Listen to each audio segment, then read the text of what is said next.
should PMO leadership engage with a discipline agile value stream consultant and or a discipline agile coach? And as you might expect me to answer, absolutely. PMOs are looking for help in how do I manage agile teams. They know how to manage traditional teams, but often they're not experts in the agile arena. And sending people to agile training is good. That's job number one. And by the way, you shouldn't train the entire team, not just the scrum master or team lead. Very, very important that everybody in the team understands what options are available to them so that when you have retrospectives, everybody can contribute because they all understand, the 1,000+ practices inside the DA toolkit. So that's the first thing, is train everybody. But that's not enough, because this is where a coach who has years of experience, who's seen what works and what doesn't, can sort of nudge the teams towards better improvements, better choosing their ways of working. And so where do these coaches live? Who do they work with every day? And from our experience, the perfect place for them to work is within a center of excellence within a PMO.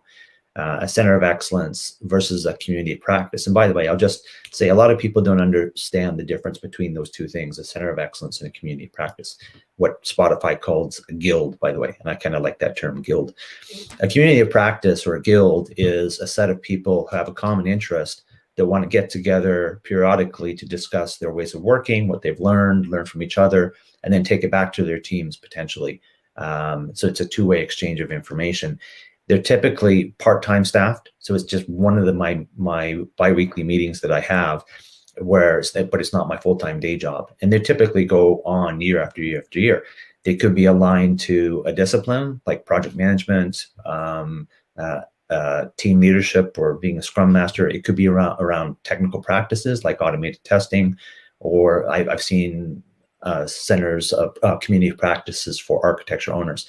So that's what a COP is, long-lived, part-time, around common interests. A center of excellence, on the other hand, is typically full-time staffed. And I don't mean full-time versus consultant or contractor. I mean, that's what they do all day long, center of excellence. And they typically already know their stuff. They might be experts in discipline agile, and but full-time, and often not multi-year. They might last for 2 or 3 years or 5 years. And after that, you've institutionalized discipline agile across the organization, and you no longer find that you need to have people full-time staffed in this role.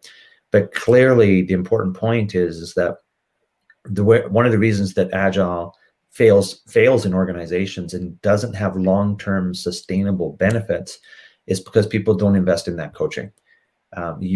What coaching gives you is it reduces your risk of failure, and it accelerates the learning of the teams in the organization. So absolutely critical. And I've been doing this for decades, and success after success in companies. And one of the common characteristics is we always had a number of coaches to spread DA throughout the organization. Yeah, and some of the other things that kind of come to mind for me also is, because I get asked that a lot as well, right? What is a discipline agile coach, or why is it any different than enterprise coaches or all these other coaches that you kind of see in people's CVs or whatever?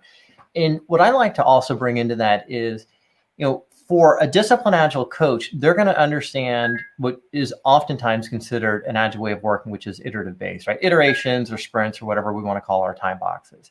But in addition to that, a discipline agile coach is going to have experience with other types of life cycles, right? A lean life cycle, taking a Kanban approach, continuous delivery, right? Which can be a good fit for teams delivering new functionality, right? That's pretty advanced life cycle for them, but it's a great fit for the operational side that are doing support, because they're already working like that already. We've got our program life cycle with, teams of teams approach, really large scale types of scope that we need to have delivered within a particular time frame. So what I see in the difference, and we have different levels of coach, team coach, maybe you've got a product line coach or a value stream coach, but a discipline agile coach really helps to enable that COE and really brings a lot of experience, not only, different life cycles, but how to interact with people management, how to interact with finance, how to interact with procurement, vendor management, all of the other enablers to really shift an organization to becoming more agile, right? Achieving better business agility.